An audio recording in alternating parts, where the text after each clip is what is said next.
সবাইকে এগিয়ে আসতে হবে। শুধু এই গুটি কয়েক এই মানুষ নয়, তারা নিশ্চয়ই পথিকৃৎ, তারা দেখাচ্ছে। আমি তো ভাবছিলাম যে এখানে আবার কি, কিন্তু আমি ওইখানে শেষ আমি ভাবছিলাম, কিন্তু না, এ তো বিশাল ব্যাপার।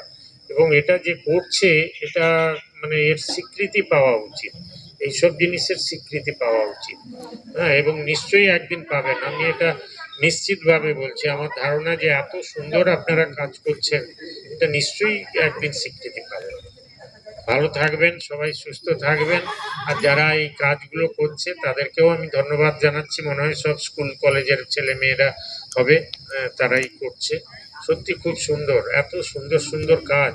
এগুলো বোলপুরে দেখতাম, বোলপুরে এইসব জিনিস, এটা বোলপুরে একদম নর্মাল ব্যাপার। হ্যাঁ, হাটের মধ্যে যান, ওই হাটও এখন মানে আর্টিফিশিয়াল হয়ে গেছে। আমি যখন বীরভূম জেলায় দীর্ঘদিন আমি কাজ করে এখানে এসছি, তো আমি দেখছিলাম ওই সোনাঝুরির হাট প্রথম যখন ছিল, একটা লাল মাটির মধ্য দিয়ে যেতে হতো এবং চারদিকে সোনাঝুরির গাছ, আর ওইখানে একটা নদী ছিল। সব এখন নদীও পাকা হয়ে গেছে, সোনাঝুরির ওই রাস্তাও পাকা, সব পাকা।